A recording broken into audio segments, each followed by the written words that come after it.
Hey everyone, Golden Ninja 3000 here again. I'm back at BrickCentric L.A. 2026. Right now I'm talking to Alicia, aka Agent Brickette, who has two really cool Marvel art pieces. And they're unlike any of the other art pieces that I've seen around the convention. So I'd love to hear about your design process, first for the She-Hulk piece. Sure. So it's a different style. It's still kind of a mosaic, but it's not done using one-by-one pieces. You're using much bigger not bricks, but tiles.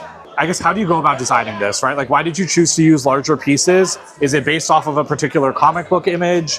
Yeah, it is based off of a Google search of images of She-Hulk, and I was flipping through for inspiration. Did I want to do a full figure She-Hulk piece, or did I want to do something a little smaller, a little more portable?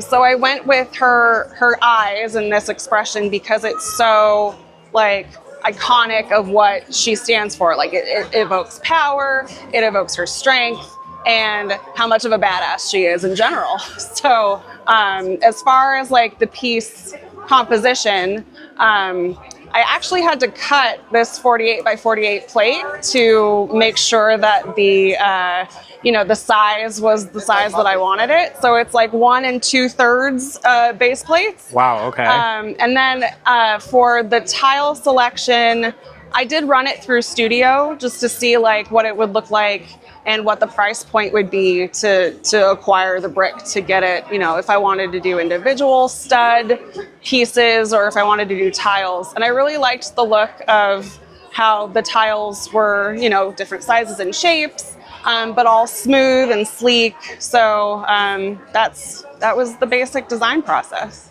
I think it makes it more interesting to see up close, when you're in person at one of these conventions, and I'll try to get the camera really up close. But, one-by-one art pieces are beautiful, but they're more effective from further away, right? Yeah. This one still has a lot of interest when you're looking at it up close because it has different shapes.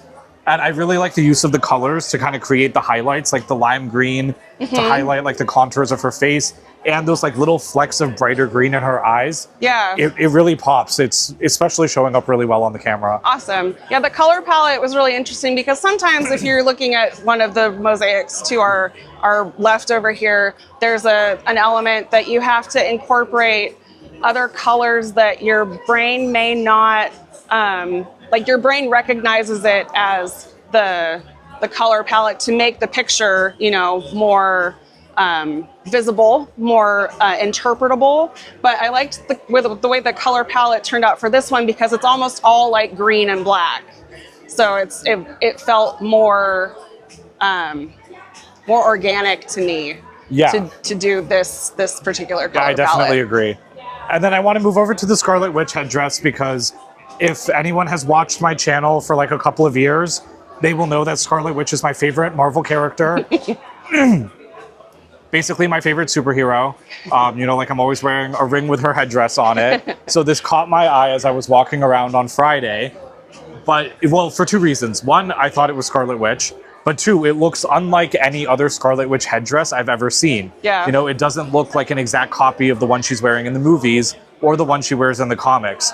So what was the inspiration behind this piece? Is it an original design? It is an original design. I built it by hand. I didn't use a program for this one. And I started with the concept that I wanted it to glow by in and of itself. I might light it later so that it actually does literally glow, but I wanted it to have a lot of pieces but in the same color palette that kind of greebling effect to make the shape, as well as brick building to make the overall piece. And then it is wearable. I was gonna ask. Yeah. It looks wearable. It fits me. It looks a little bit delicate, but it is super delicate, and I decided not to wear it this year because it does really get caught in my hair quite a bit. So I'm not surprised that it's wearable though, because you also have that beautiful flower crown that you're wearing right now. But it does glow. I like the use of just the few brighter red pieces up here. And then what's that piece right in the center? Because I couldn't recognize what it is. Yeah, this is a Bionicle head. Okay. I don't know what set it's from. I'm not a Bionicle expert, but there have been a lot of people who've looked at it and said, oh my gosh, you've got Bionicle in there. It's awesome. Blah.